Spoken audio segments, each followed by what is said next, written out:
Our sign. It's working! Hello everyone, welcome back to episode 2 of the Oversharers podcast. Just quickly wanted to say thank you so much for all the wonderful messages, all the screenshots, the fact that you shared on your podcast. There's so many of you actually gave really nice feedback on the Apple podcast. I actually haven't read any. Have you not? No. I have, and you guys are so sweet. And it made me realise there was loads of you that kind of wanted to listen to us, but because you don't really watch YouTube videos, you just didn't get that vibe, you didn't get that time. Do you know what I really liked? Was just how easy it was for people to access the audio. Like, I just never even considered that people were so busy that they couldn't sit down for 20 minutes to watch a YouTube video. I know. No, it's just so refreshing. I'm really sorry, guys, for just giving you YouTube content for the last year. Literally. But you know what? We're here to do bigger and better things, so what can we do? Anyway, should we get on? We should. I, female 24, have been struggling to find the perfect spouse. Pause, guys. Does this sound like a familiar scenario? Well, we've got a solution for you. Salam's app is a Muslim global marriage networking app. It has over 3.5 million single Muslims, and on top of that, it has over 45,000 successful marriage rates. Stealth mode allows you to have a bit of privacy whilst browsing the app. Now, if you're a little shy and want to ease yourself in, you have the option to browse without being visible. It's a great feature to have, giving you a bit of freedom and control while you choose who you like. You can choose your own personality traits up to 5, and this can be a great feature to help see if other potentials may have the same interests. What are you waiting for? Click the link in the bio and download Salam's app, and don't forget to turn on the Salam's love feature. You better make sure that we get an invite to your wedding! We want to party with you when you find love, so take a chance on yourself.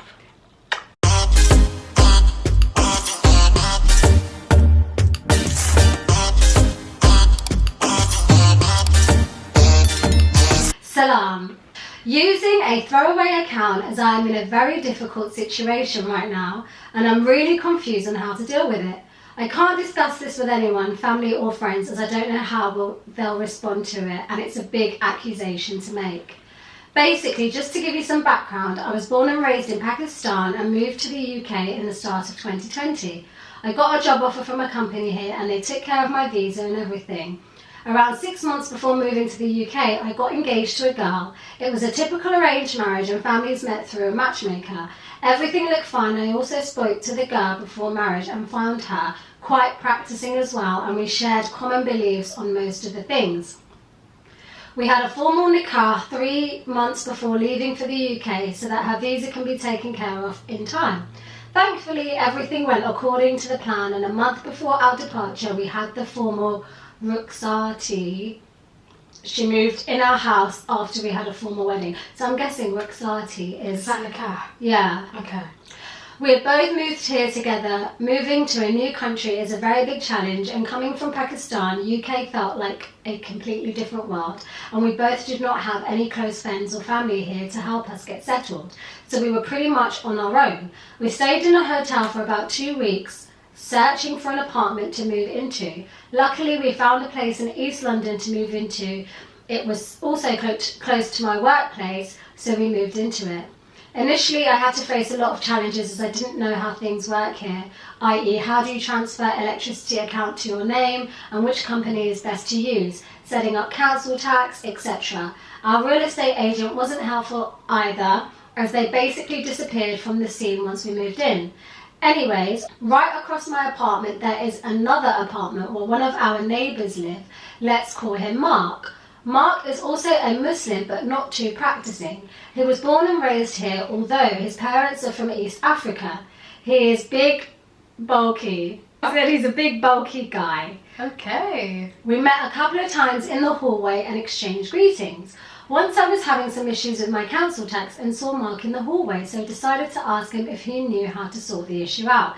He was really helpful and patiently explained everything to me. I also asked him a couple of other things a few days later, and he was helpful like the first time. Since he was really helpful, me and my wife decided to invite him over for dinner as a thank you gesture, and that's when my wife met him for the first time. That day, I came to know that he is single as he broke up with his girlfriend a few months back, and also that although he was a Muslim, he doesn't really practice Islam as such.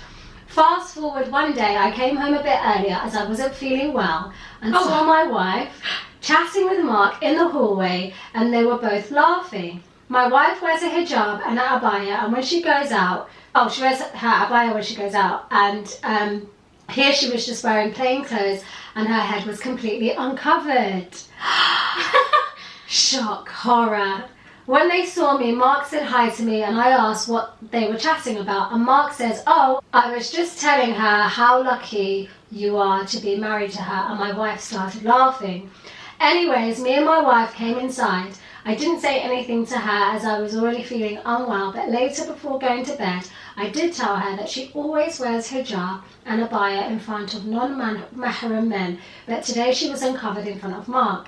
She immediately became defensive and said she was just vacuuming the house and opened the front door to clean the doormat, and coincidentally saw Mark on his doorway and he started chatting to her. I told her still she should be careful of her hijab, and she started arguing with me, and she was inside the house, so I did not expect her to start wearing the hijab inside the house.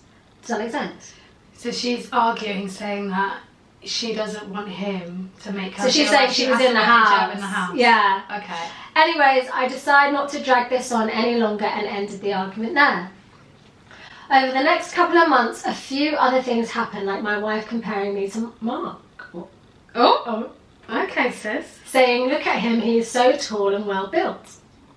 Mark asked me how my mother was doing. She had a surgery and I hadn't told Mark about it, so I suspect my wife had told him, which means they have been speaking behind my back. And once we asked Mark about an electric appliance he had, and he sent a picture of it to my wife, meaning he had her phone number. When I confronted my wife about it, she started arguing with me that I'm being paranoid and that I don't trust her, etc., etc. And she also created a big fuss that I am making accusations against her character. I only told her that I had observed the obvious things and only wanted her to follow the limits Islam has imposed on interacting with non-mahrams. We had a big fight about it and she ended mentioning him anymore, so I thought that was over. Oh dear, this is getting intense. Okay. We had planned to visit Pakistan at the end of 2021, however couldn't go due to COVID, and around the same time my wife became pregnant and I was over the moon. Everything seemed to be going well at that time. When I met Mark, I told him that we are expecting a baby, and although he did congratulate me, I could sense there was some easiness on his face, and I felt we knew about it beforehand, but since my wife was pregnant, I decided against confronting her. One day, my wife asked me to bring some things from the market while I was at work, and I ended up coming late that day because of work pressure, so that shop was closed by then. When I reached home, I found those things had already been bought. I thought my wife had gone herself and bought these from the market. I strongly asked her not to go out alone because of her pregnancy, and I became a bit cross with her. So she said, "Oh, I didn't go out. I asked Mark and he bought over these things." I immediately became angry at her and told her she shouldn't have asked him. So she said, what was she supposed to do when she can't go out and I wasn't home? I told her she could have ordered online and she didn't say anything.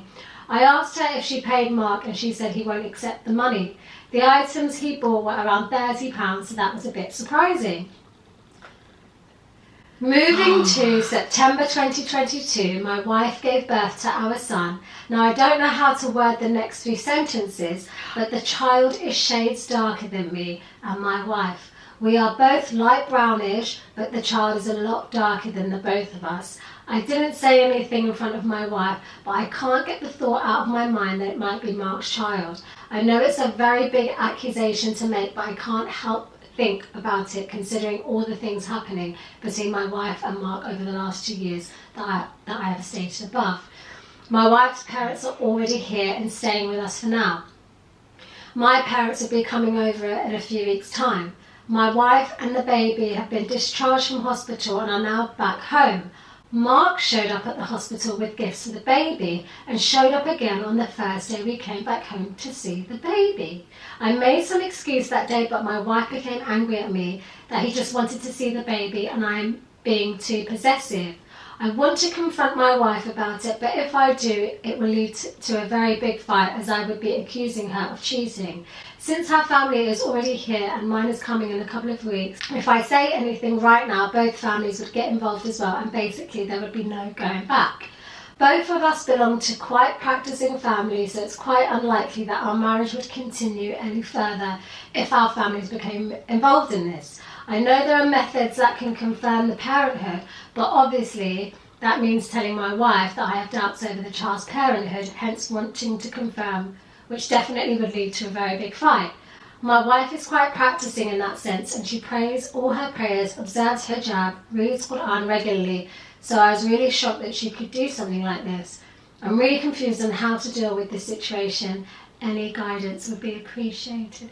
This is actually really sad. If this is true, like, this is me jumping to conclusions and thinking that the wife did it. And if that's the case, this is such a sad, sad scenario, because every time he tried to confront her, she just gaslit him and made him think that he was going crazy. But does it also, okay, and I'm not even trying to be devil's advocate, because the way this is written, it triggers you in a certain way. It's very one-sided. Yeah. And I feel like when I was thinking about that, sometimes, like recently, and don't judge me guys, I was taking out the trash. It was like 2 a.m. I was wearing a bati, no hijab. I literally just ran out quickly. I was like, let me just drop it. I actually was wearing a hijab, but it dropped to my neck. One of my male neighbours was coming into the building, and I was literally just coming out. I froze. The anxiety of, like, I quickly tried to put my hijab on, but I was just anxious, and it was like social anxiety, like, what the hell do you say? Sometimes you just freeze. It's just you freeze. And in that moment, I was like, do you know what I mean? And I just did what I had to do. I came back in the house and I stop, pause. Now, in that interaction with your neighbour, had your husband come around the corner and saw that, it would look weird. Yes. But I think he knows me enough to know that nothing would ever happen. But it's about, like, sometimes women are put into weird situations. Now, I'm not excusing her to be entertaining a guy at the door having a chat with him, but what if she was actually, it doesn't make sense, because she said she's hoovering. I don't know why you're hoovering outside. But what she's cleaning the doormat outside. Oh, okay. Yeah. So to me, things like that can happen, and it's not something, I can see why he would look at it different ways, because there's all these different things that are coming to him. Now that you've said that, it's like every single situation, every single interaction, between her and Mark definitely has more than one explanation. I feel like innately he doesn't trust her, and I feel like he needs to explore why. I understand the Mark situation is adding to it, and I think she also has gaslit him, I won't lie. Because if your partner was feeling insecure about something and they've asked you multiple times why these interactions are like this. Yeah, and at no point did she say, like, I understand how you're feeling, I can see why this would be construed this way, and etc. Like, to sort of, not appease him, but just to make him feel validate him a little bit. Yeah. So in that aspect, I do think she's kind of gaslighting him. I also think she might have, now, someone's religious perspective on themselves and what they think might not be the same as what their family practice and what your husband thinks of you. So he keeps saying, I thought she was a practicing woman and she's from a practicing family. But how, like, she might not be that, I mean, I'm not judging her, but I'm saying she might not be as serious about things like free mixing. Yeah. Do you know what I mean? Yeah. So in her eyes, Mark could be someone that she's new to the country. He could be an acquaintance or a friend, like it's her neighbour. Yeah, and he could be helping her. Yeah, so I think the same, I definitely think that something could happen, but I don't think that this relationship with Mark is as serious as he thinks it is. But I also think she's not helping the situation by not validating the fact that there's nothing going on. But on the flip side now, we have not just one interaction with the neighbour, not just a cheeky, I've come by to see how you are. He has her phone number. Yeah, that's it. He is picking things up from the shops for her. The big one is that the baby doesn't seem to look like the husband. No, but babies get lighter and they get darker as they grow up. No, I don't think that could be a reason. But I'm just saying, this is something that he's observed. Yeah. And I don't think we can ignore those doubts. This is how this is making him feel, essentially. I agree with that. So he's observed not one, not two, not three interactions, quite a few interactions between Mark and his wife.